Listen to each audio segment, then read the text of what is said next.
vous aviez une certaine forme de piété, mais sans puissance, que vous n'étiez ni trop saint ni trop pécheur, vous ne dérangiez personne, pas même le diable. Tout était calme, vous étiez accepté. Vous n'étiez qu'un parmi de nombreux croyants tièdes. Mais vous avez changé. Vous avez faim de Dieu maintenant. Vous avez été convaincu de péché et vous êtes incapable de jouer aux chrétiens. Vous vous êtes repenti et vous vous êtes tourné vers le Seigneur de tout votre cœur. Les idoles ont disparu. Vous avez commencé à fouiller dans la parole de Dieu. Vous n'êtes plus à la recherche des choses matérielles. Vous êtes obsédé par Jésus. Vous êtes arrivé à un niveau élevé de discernement et vous commencez à voir dans l'Église des choses qui ne vous ennuyaient pas avant. Vous entendez prêcher en chair des idées qui vous brisent le cœur. Vous voyez des chrétiens céder à la tentation du compromis, comme vous le faisiez autrefois. C'est pourquoi cela vous fait si mal. Vous êtes maintenant réveillé. Vous avez changé de direction, vous êtes brisé et vous avez un esprit repentant. Dieu vous a donné un fardeau pour l'Église. Au lieu de se réjouir ou de vous comprendre, vos amis croient que vous êtes devenus fous. On se moque de vous, on vous ridiculise et on vous traite de fanatique. La main de Dieu s'est posée sur Moïse de façon merveilleuse et lui a fait prendre conscience de l'esclavage du peuple d'Israël. Moïse était si enthousiasmé par la nouvelle du salut qu'il venait de recevoir qu'il s'est précipité pour en faire part à ses frères. Il pensait que ses frères comprendraient que Dieu leur accordait le salut par sa main, mais eux ne comprirent pas. Moïse était l'homme le plus doux de la terre à l'époque. Dieu le consumait littéralement. Il n'essayait pas d'être plus saint que les autres, il avançait dans le Seigneur de façon prophétique. Il voulait que ses frères entendent et voient ce que Dieu se préparait à faire. Mais au lieu de cela, ils l'ont rejeté en disant « Qui t'a établi chef et juge sur nous? Pour qui te prends-tu » Il comprendrait peut-être un jour, mais pas maintenant. Quand le Saint-Esprit m'a réveillé il y a des années de cela, j'ai commencé à comprendre son appel à la sainteté, et je me suis mise sérieusement à marcher dans la vérité. Sa parole est devenue vivante pour moi, et j'ai alors vu des choses que je n'avais jamais vues auparavant. J'ai voulu en faire part à tout le monde. J'ai appelé des pasteurs au téléphone et je leur ai raconté ce que Dieu me disait. Avec ceux qui venaient me voir dans mon bureau, je pleurais, je sortais ma Bible et je leur montrais les vérités glorieuses qui parlaient d'un cœur pur et de l'abandon complet. Je croyais qu'ils le comprendraient eux aussi. Je croyais qu'ils aimeraient la parole et prieraient avec moi afin de recevoir une nouvelle effusion de l'Esprit de Dieu. Au lieu de cela, la plupart d'entre eux se sont contentés de me faire un clin d'œil. Ils ont dit des choses du genre « Êtes-vous sûr de ne pas exagérer un peu ?» Ou bien alors « C'est un peu trop fort pour moi. » Plus je cherchais Dieu, moins je les voyais. C'était comme si on me jetait de l'eau froide à la figure. Ils ne voulaient pas en entendre parler. Si cela vous arrive depuis que Dieu vous a réveillé, sachez que vous n'êtes pas le seul dans ce cas. Je veux vous montrer et vous avertir avec la parole de Dieu à quoi vous attendre si vous avez l'intention d'aller jusqu'au bout avec Dieu. Vous pouvez vous attendre à 3 réactions. 1, vous serez rejeté. 2, vous serez chassé au loin. Et 3, vous serez lapidé. 1, vous serez rejeté. Jésus avertit ses disciples. Si vous étiez du monde, le monde aimerait ce qui est à lui. Mais parce que vous n'êtes pas du monde et que je vous ai choisi du milieu du monde, à cause de cela, le monde a de la haine pour vous. Montrez-moi un croyant qui aime la vérité et qui y obéit. C'est quelqu'un que l'Église tiède s'apprête à rejeter et à persécuter. Si vous renoncez à ce monde, les gens vous abandonneront. Jésus a eu beaucoup de disciples, jusqu'à ce que les gens comprennent que ce qu'il prêchait était difficile et exigeait beaucoup d'eux. Tous ceux qui aimaient les miracles ont entendu ce qu'il réclamait. Ils l'ont alors abandonné en disant « C'est trop difficile, qui peut l'accepter ?» Jésus s'est tourné ensuite vers les 12 et leur a demandé « Allez-vous partir vous aussi ? Ou bien, est-ce que ma parole est trop difficile pour vous ?» Pierre a répondu « Seigneur, à qui irions-nous ? Tu as les paroles de la vie éternelle. » Pierre et les 12 ne voulaient pas partir parce qu'ils aimaient la parole que les gens trouvaient trop difficile, trop exigeante. Elle produisait en eux des valeurs éternelles. Ils voulaient rester fidèles à la vérité, quel que soit le prix à payer. Voilà la question que chaque chrétien doit affronter dans ces derniers jours. Allez-vous vous détourner de la vérité qui vous convainc? La vérité qui dénonce votre péché, qui ôte, corrige et détruit vos idoles? La vérité qui vous appelle à détourner les yeux des choses de ce monde, de vous-même et du matérialisme? Ou bien allez-vous vous tourner vers la prédication douce, rassurante, qui vous chatouille agréablement les oreilles, en prétendant que tout va pour le mieux dans le meilleur des mondes? Allez-vous permettre au Saint-Esprit de vous sonder, de vous révéler ce qu'il veut? La vérité libère. Elle vous rend libre des sermons morts, des pasteurs mortels, des traditions mortes, des doctrines de démons. Libre des assemblées qui se détournent de la vérité parce que cela fait soi-disant preuve d'un manque d'amour. Ceux qui aiment la vérité et veulent y obéir veulent également s'approcher de la lumière, afin que chaque action secrète soit révélée. Jésus a dit, « Car quiconque fait le mal a de la haine pour la lumière et ne vient pas à la lumière de peur que ses œuvres ne soient réprouvées. Mais celui qui pratique la vérité vient à la lumière, afin qu'il soit manifeste que ses œuvres sont faites en Dieu. » La vérité révèle toujours les secrets. Quand Jésus a commencé à dévoiler leurs péchés secrets, les Juifs pieux ont cherché à le tuer. Jésus a dit, « Je sais que vous êtes la descendance d'Abraham, mais vous cherchez à me faire mourir, parce que ma parole ne trouve pas de place en vous. Mais maintenant, vous cherchez à me faire mourir, moi un homme qui vous ai dit la vérité que j'ai entendue de Dieu? Celui qui est de Dieu écoute les paroles de Dieu. Vous n'écoutez pas, parce que vous n'êtes pas de Dieu. La parole de Dieu dit, « Alors se révélera l'impie que le Seigneur Jésus détruira par le souffle de sa bouche et qu'il écrasera par l'éclat de son avènement. L'avènement de l'impie se produira par la puissance de Satan, avec toutes sortes de miracles, de signes et de prodiges mensongers, et avec toutes les séductions de l'injustice pour ceux qui périssent, parce qu'ils n'ont pas reçu l'amour de la vérité pour être sauvés. Aussi Dieu leur envoie une puissance d'égarement pour qu'ils croient au mensonge, afin que soient jugés ceux qui n'ont pas cru à la vérité, mais qui ont pris plaisir à l'injustice. » De nos jours, il y a des foules de chrétiens qui n'aiment pas la vérité. Dieu dit que cela est dû au fait qu'ils commettent en secret le péché. Ils prennent plaisir à l'injustice. Ces gens qui sont amateurs d'injustice, de plaisir et de compromis vont être terriblement déçus. Comme les Juifs de l'époque de Jésus, ils sont absolument convaincus qu'ils voient. Ils croient être les enfants de Dieu et rejettent vigoureusement toute parole qui révèle leurs convoitises et leurs péchés secrets. Une chose autre que la vérité occupe et gouverne leur cœur. Ils n'embrassent pas la vérité comme une perle précieuse. Au lieu de cela, ils abritent et protègent un plaisir caché, un péché secret. Comprenez-le bien. Ceux qui vous rejettent et qui vous abandonnent à cause de la vérité ont une raison très sérieuse de le faire. Ils vous considèrent comme une menace pour ce qui leur est cher. Votre vie, mise à part, est un reproche pour leur tiédeur et leur compromis. Paul a écrit à Timothée, « Tous ceux qui sont en Asie m'ont abandonné. » Paul s'était donné tout entier à eux, il leur avait prêché tout l'évangile. Il était irréprochable devant eux. Les églises d'Asie et tous ses enfants spirituels l'ont rejeté. Pour quelle raison? Paul se trouvait maintenant en prison, il souffrait. Il était plongé dans l'affliction, enchaîné. C'était un prisonnier du Seigneur. Un nouvel enseignant gagnait en popularité, qui apportait un message alléchant et plaisant. « Alexandre le forgeron m'a fait beaucoup de mal. Le Seigneur lui rendra selon ses œuvres. » Le nom Alexandre signifie « qui veut plaire à l'homme ». Alexandre Hyménée enseignait un faux évangile qui plaisait à la chair. Hyménée tirait son nom du dieu des mariages. Cela représente un évangile d'amour et de fête qui plaît à l'homme, mais est dépourvu de toute sainteté. Paul a donc livré ces hommes à Satan pour qu'ils soient détruits, afin qu'ils apprennent à ne pas blasphémer. Il ne les a pas livrés à Satan pour la destruction de leur corps, mais de la doctrine de la chair. C'était une expérience qui devait leur enseigner à ne pas blasphémer.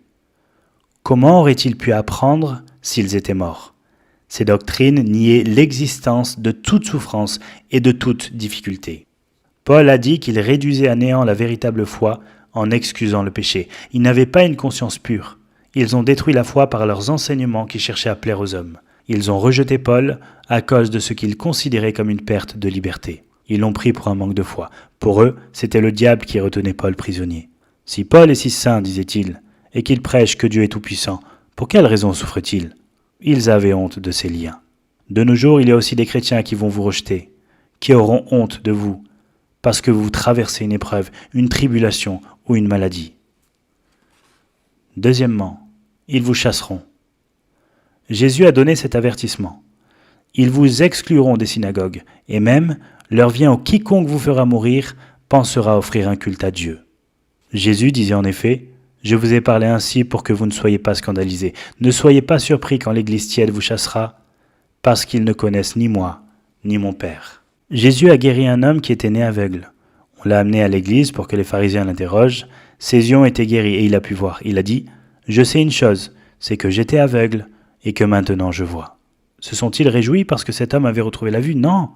Ils ont répondu « Tu es né tout entier dans le péché, tu nous enseignes ?» Et ils le chassèrent. Cet aveugle guéri représente le reste saint, ceux dont les yeux sont ouverts et qui voient la sainteté de Dieu. Si vous rendez témoignage comme il l'a fait, « J'étais aveugle et maintenant je vois », ils vous chasseront en disant « Qui a fait de toi notre maître ?» Si vous avez l'intention d'aller jusqu'au bout avec Christ, vous devez être prêt à supporter maintes reproches. Car c'est pour toi que je supporte le déshonneur, que la confusion couvre mon visage. Je suis devenu un inconnu pour mes frères, un étranger pour les fils de ma mère. Car le zèle de ta maison me dévore, et les propos déshonorants de ceux qui te déshonorent tombent sur moi. Ce texte nous parle surtout des souffrances de Christ, mais nous devons vivre dans ce monde comme il y a vécu lui-même. S'ils l'ont persécuté et attaqué, ils agiront de même avec tous ceux qui sont morts à leur propre nature. Qui a jeté l'opprobre sur Christ? Qui a répandu la honte sur lui et a sali son nom? Ceux qui fréquentent l'Église, mais cherchent surtout à plaire aux hommes. Chasser des chrétiens consacrés est la plus grande faveur qu'une Église centrée sur l'homme puisse leur faire. J'ai l'impression d'entendre des chrétiens dire « Mon Église est morte, je n'aime pas ce qui s'y passe, mais Dieu m'a placé ici. Je vais rester et essayer de changer la situation. » Cela peut être dangereux, et ce n'est pas biblique. Nous devons nous éloigner de tout ce qui a un rapport avec Babylone. Il se peut que les traditions vous retiennent. Il se peut que vous ne soyez pas aussi prêts que vous le croyez à aller jusqu'au bout avec Dieu. Ou alors vos anciens amis vous retiennent. Dans chaque ville où il se trouvait, Paul allait à la synagogue selon sa coutume. Il prêchait aux membres aveugles de la synagogue, qui n'avaient pas changé depuis l'époque d'Ésaïe. « Car je vais faire en vos jours une œuvre que vous ne croiriez pas, si on vous la racontait. » Paul a essayé de son mieux de les convaincre, espérant qu'ils l'écouteraient, mais il a fini par entendre la prophétie d'Ésaïe résonner en lui. Une œuvre que vous ne croiriez pas, si on vous la racontait. Écoutez bien cet avertissement. Faites comme Paul, et allez-vous-en. Il secoua contre la poussière de ses pieds. Paul a dit à ces Juifs religieux, « C'est à vous d'abord que la parole de Dieu devait être annoncée. Mais, puisque vous la repoussez, et que vous ne vous jugez pas digne de la vie éternelle, voici, nous nous tournons vers les païens. » Si vous êtes membre d'une assemblée qui a entendu la vérité et s'en est détournée, quittez-la. Partez rapidement, car sinon, ce sont vos enfants qui risquent de devenir rétrogrades. Ne dites pas « mes enfants y ont des amis ».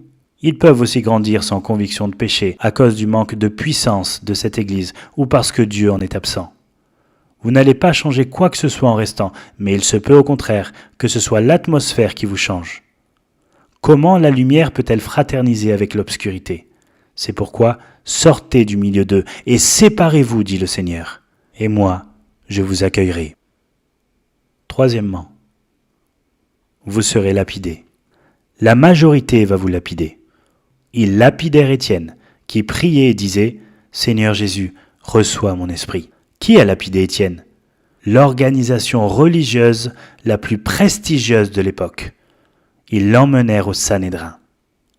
Il y avait là un seul homme contre toute une foule. Voici un homme dont les yeux sont fixés sur le Seigneur et cependant on le hait. Écoutez la haine de ces hommes religieux, ces fanatiques. Ils grinçaient des dents contre lui. Ils crièrent alors d'une voix forte en se bouchant les oreilles et ils se précipitèrent tous ensemble sur lui.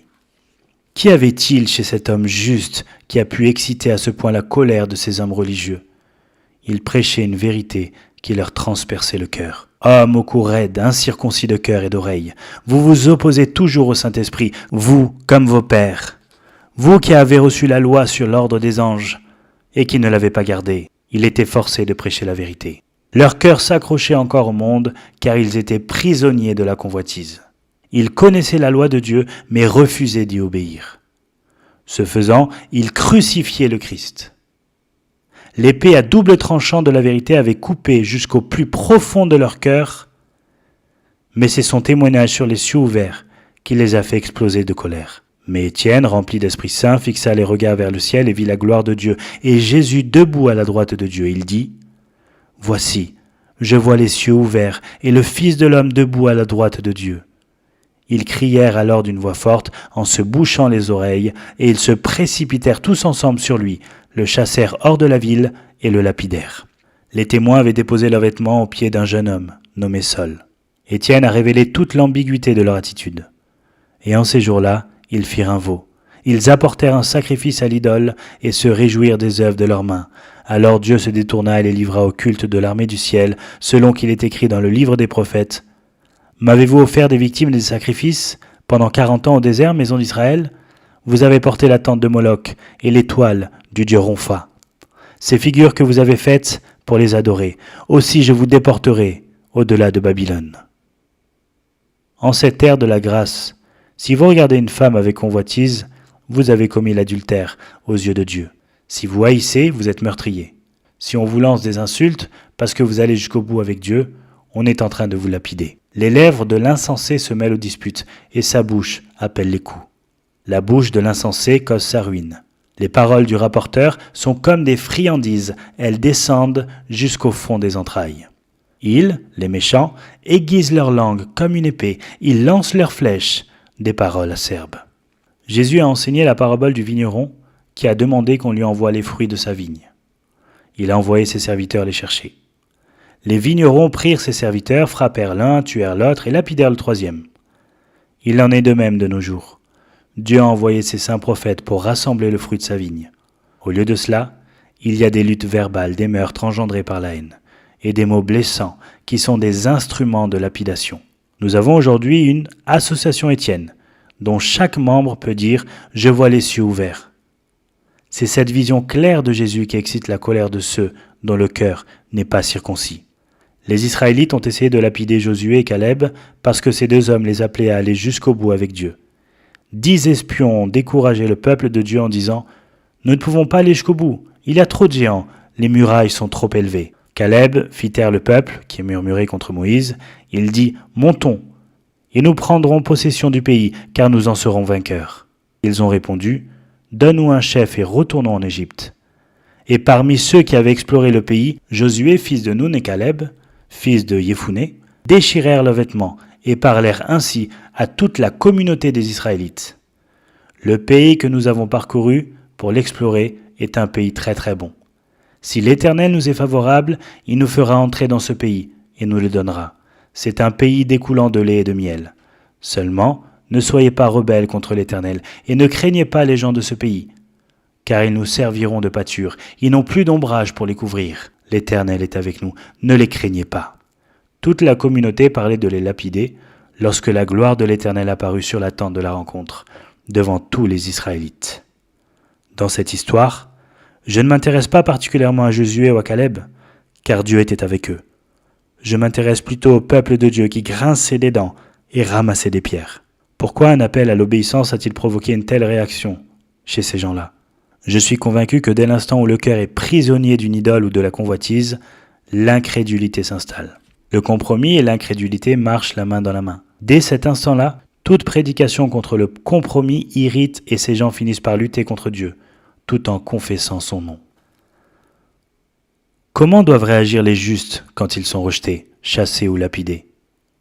Jésus a réagi comme un agneau et n'a pas ouvert la bouche. N'appelez pas le feu céleste sur ceux qui vous maltraitent. Pourquoi ne souffrez-vous pas plutôt quelque injustice ? Pourquoi ne vous laissez-vous pas plutôt dépouiller ? Injuriés, nous bénissons. Persécutés, nous supportons. Priez pour ceux qui vous persécutent. Je ne peux pas supporter les prophètes arrogants qui menacent, maudissent ou se battent. Quand Shimei, installé en haut d'une colline, a jeté des pierres à David, qui fuyait Jérusalem et Absalom, le capitaine de l'armée de David a dit « Pourquoi ce chien mort maudit-il le roi, mon Seigneur ?» David a répondu « S'il maudit, c'est que l'Éternel lui a dit « Maudis David, laisse-le et qu'il maudisse. Peut-être l'Éternel regardera-t-il ma peine et me fera-t-il du bien en retour de sa malédiction d'aujourd'hui. » Moïse est allé jusqu'au bout, jusqu'à la montagne, et là, il s'est enfermé avec Dieu. Là, son visage a brillé, et même si tout le monde pouvait le voir, à tel point qu'il devait se cacher le visage, il ne savait pas lui-même que son visage brillait. Il ne se rendait même pas compte que la sainteté de Dieu se reflétait sur son visage. Comme Étienne, Moïse ne s'est pas vanté de ce que Dieu avait fait en lui. Ni l'un ni l'autre n'a pas pris l'air d'un prophète. Ils n'ont pas menacé, Ils n'ont pas parlé de révélation nouvelle ou spéciale, même si c'était le cas. Ils n'ont pas arboré un air de fausse piété. L'humilité est la caractéristique de l'âme qui dépend complètement de Christ. Aucun orgueil spirituel, rien d'exclusif dans leur attitude. Quelle est la récompense? C'est que Christ se tiendra à vos côtés. Il y a beaucoup d'autres récompenses en réserve pour ceux qui vont jusqu'au bout, mais je veux mentionner seulement celle-là, parce qu'elle nous suffit. Paul a été enfermé dans une prison à Jérusalem et toutes les autorités religieuses voulaient le tuer. Un véritable tumulte régnait dans l'Église. On l'a accusé d'avoir prêché une fausse doctrine, d'avoir même souillé le lieu saint. Même les soldats craignaient que Paul ne soit mis en pièces, c'est pourquoi ils l'ont emmené de force et l'ont mis en prison. La nuit suivante, le Seigneur s'approcha de Paul et dit « Prends courage, car de même que tu as rendu témoignage de moi à Jérusalem, il faut aussi que tu rendes témoignage à Rome. » C'est le Seigneur en personne qui s'est adressé à Paul, et non un ange.